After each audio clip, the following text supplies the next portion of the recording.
Bienvenue dans cette troisième partie sur la notion de l'égoïsme et dans cette partie j'aimerais du coup donner les clés pour justement cheminer et montrer en quoi on doit arrêter de se préoccuper d'une certaine manière mentalement de la voie à suivre pour soi, la voie à suivre pour l'autre et en quoi je devrais être altruiste, pas altruiste. Je vais nommer ça la calibration vibratoire. Pour moi, c'est un essentiel. Ça veut dire quoi? C'est que pour savoir en fait le chemin à prendre, savoir si justement c'est la bonne voie en lien avec soi, est-ce que c'est moral, est-ce que c'est éthique, est-ce que c'est pas égoïste, c'est de réussir à toucher les profondeurs. Et comment réussir ça? C'est d'oser être un propre guide, une propre antenne de guidance, que tu deviennes en fait de plus en plus conscient de cette guidance intérieure et que cette confiance dans cette guidance intérieure, elle te permette de t'honorer, de t'épanouir et justement d'avoir cette unité entre ton cheminement personnel et le cheminement relié aux autres, collectifs. La calibration vibratoire, c'est d'aller chercher en fait dans la vibration, dans ce qui nous traverse, ce qui est le plus lumineux. À partir du moment où nous sommes lumière, où cette essence lumineuse qui est en nous, c'est ça vers laquelle on a besoin pour moi de davantage cheminer. Toutes les guidances qui vont apporter d'une certaine manière plus de lumière, pas la lumière dans son absolu, ça va bien guider chaque individu individuellement et aussi collectivement. C'est quoi cette guidance lumineuse? C'est qu'il y a des critères qui vont permettre en fait de voir, de sentir ce qui fait sens par rapport à des choix, par rapport à des pensées, par rapport à des états internes. Nous sommes humainement attirés par ce qui est beau. Si nous ne sommes pas dans un corps de souffrance, et c'est là où à un moment, il y a besoin aussi d'aller s'écouter et écouter sa sensibilité, on va être davantage attiré, notre bien-être va être relié vers davantage de lumière. Cette lumière, par exemple, elle peut s'illustrer entre la lourdeur et la légèreté. Quand on est dans des choses qui sont lourdes, qui sont pesantes, personnellement, ça va justement un peu nous plomber. Quand on va aller vers des choses qui vont, des choix de vie par exemple, des pensées, une relation à soi-même, aux autres, qui vont nous amener par exemple de la légèreté, cette calibration, cette vibration qui va tendre vers plus de légèreté, ça peut être un bon indicateur et une bonne guidance justement d'aller davantage vers soi, vers l'extérieur, vers les autres par rapport à tout un tas de critères. Parce que la lourdeur, elle va nous figer, elle va nous plomber et ce sentiment de plus de légèreté, c'est ce qui va amener cette guidance. Un autre point par exemple, c'est celui du flow. C'est-à-dire que quand c'est lourd, c'est lié aussi à la lourdeur, mais plus relié cette fois-ci à l'espace-temps.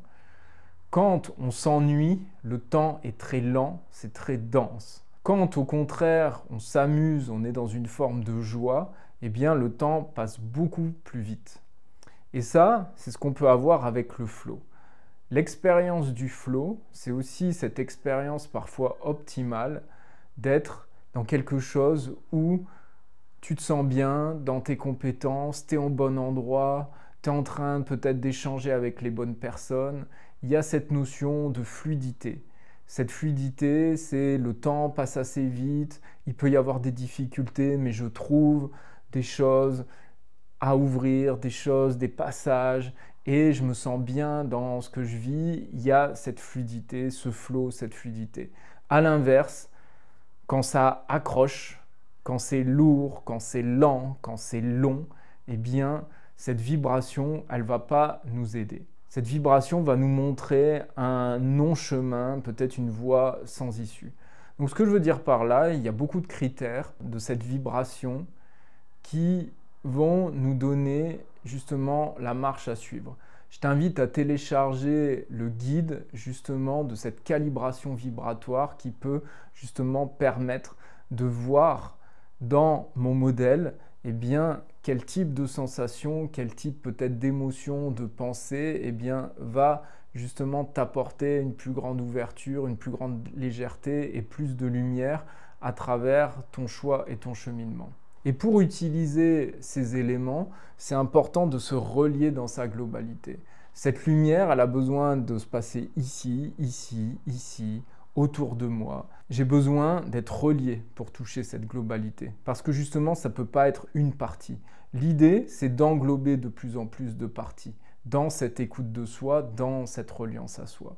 Et plutôt que justement de scinder par exemple le mental et le cœur, exemple, le mental me dit ce serait bien que j'œuvre pour telle chose, ce serait bien que je reste à côté de ma mère, de mon père, parce qu'aujourd'hui par exemple il y a ça qui se passe, et que mon cœur par exemple, je me sens meurtri, je me sens dissocié entre le cœur et la tête, parce que le cœur, j'ai peut-être besoin pour ma réalisation personnelle de m'éloigner par exemple de ma mère et de mon père, eh bien comment en fait on va relier tout ça?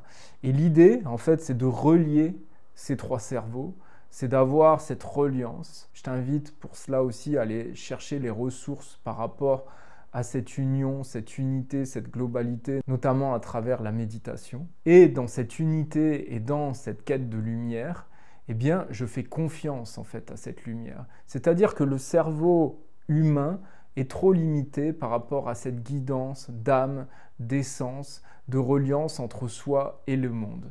Ce que je veux dire par là, c'est qu'à un moment, on est soutenu, c'est difficile d'être moral et on est soutenu en fait par l'univers. Il y a des personnes qui vont passer toute une vie sur cette guidance lumineuse et on aura l'impression en fait qu'elles n'auront jamais rien fait pour personne. Parce que ça peut être un cycle de vie par exemple d'un chercheur en laboratoire qui est animé par ses livres, par ses grimoires, par ce qu'il est en train de vivre, et peut-être qu'on pourrait le juger qu'il soit coupé du monde. Mais peut-être que cette personne, à la fin de sa vie, eh bien, elle va trouver quelque chose qui va être fondamental pour l'humanité. Et ça, en fait, on n'a pas la morale ni la conscience, elle est trop limitée si on est juste dans notre ego et on est juste dans ce principe d'égoïsme, à pas approfondir en fait notre voie. Pour approfondir notre voie, il faut nous faire confiance dans cette globalité. C'est important de te faire confiance dans cette globalité et d'aller justement dans ces critères vibratoires. Après, tu expérimenteras. Je n'ai pas envie d'amener une recette toute faite juste à suivre d'une manière les yeux fermés. C'est une proposition que je fais et à travers même ces propositions d'une manière générale, moi je t'invite vraiment à expérimenter par toi-même pour voir justement si ça fonctionne et si ça marche. Mais à travers cette voie, à travers ces voies lumineuses, j'oublie la morale du groupe, j'oublie la morale éthique d'une certaine manière qui peut être bloquée à ce niveau-là. Ça ne veut pas dire que je ne considère pas ça, mais je considère ça dans une reliance plus globale. Et c'est là où à un moment, eh bien, on peut avoir une part de complexité. Si je reprends mon exemple de père et de mère qui peuvent avoir besoin d'une présence par rapport, par exemple, à moi-même et que je suis appelé à faire autre chose, eh bien, à un moment, il peut y avoir dans le cheminement une compilation qui va se créer, un équilibre. Pour trouver cet équilibre, c'est avoir foi et confiance dans ce que l'on vit globalement.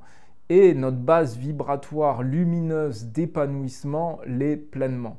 Parce qu'il y a des personnes qui vont passer leur vie à être au chevet de certains et en fait d'une certaine manière c'est peut-être pas là où elles vont apporter le plus. Il y en a d'autres qui vont faire leur cheminement de leur côté, elles peuvent apporter au monde. C'est difficile finalement de mesurer ce qui se passe. Et vu qu'il y a cette boussole unité individuelle et collective, faire confiance à son sens de vie, à sa vibration, à son épanouissement vibratoire profond qui nous guide, eh bien, c'est faire confiance que ce collectif, on est un ensemble de collectifs avec des unités, avec des individus à l'intérieur. L'épanouissement individuel et de chacun contribue d'une certaine manière aux besoins de cette unité et de ce collectif. Et pour réussir à cheminer davantage vers ça, c'est vraiment se relier justement à notre globalité et oser aller vers toi. Que chacun ose aller vers lui-même sans penser à cet égoïsme parce que il va toucher. C'est ce que j'ai essayé d'illustrer et une nouvelle fois expérimenter et voyez ce que ça peut donner. Mais en cheminant vers sa lumière, en faisant confiance à une guidance globale lumineuse, eh bien c'est la meilleure manière de pouvoir nous épanouir, t'épanouir et aussi épanouir le monde. Et à un moment, eh bien on peut être tiraillé parce que l'amour, ça peut être aussi un moment suivre son cheminement, s'éloigner des autres. L'amour, ça peut être aussi rester auprès des siens et laisser un cheminement individuel. Et ça, c'est la calibration vibratoire qui va permettre, en fait, pour moi, ce nouveau paradigme et cette confiance, cette essence et cette reliance à notre lumière intérieure profonde et aussi à la lumière qu'on va recevoir, qu'on va donner et qui va nous relier davantage. Que cette proposition, et c'est la proposition du monde de se tourner vers soi vraiment, et ça c'est un mouvement global, je ne suis pas le seul à promouvoir cela, et j'insiste de faire confiance à cela, d'apporter ma part, cette conscience dans ce mouvement global. Et je suis convaincu que ce mouvement global, de se centrer réellement sur soi, tout en étant ouvert vers les autres, eh bien, c'est l'équilibre qu'on peut avoir. Et il est important de lâcher certaines croyances, certains liens énergétiques que l'on a avec notre passé. Parce que quand je vois pour moi l'état du monde, eh bien, ce n'est pas avec ce type d'état d'esprit que pour moi, on touche aujourd'hui un monde sain, humain, lumineux et relié dans quelque chose de beau et soutenant notre humanité. Merci pour ton écoute. Je te dis à bientôt pour un nouveau sujet, une nouvelle vidéo. Merci d'avance pour les commentaires, les partages, les likes. Merci.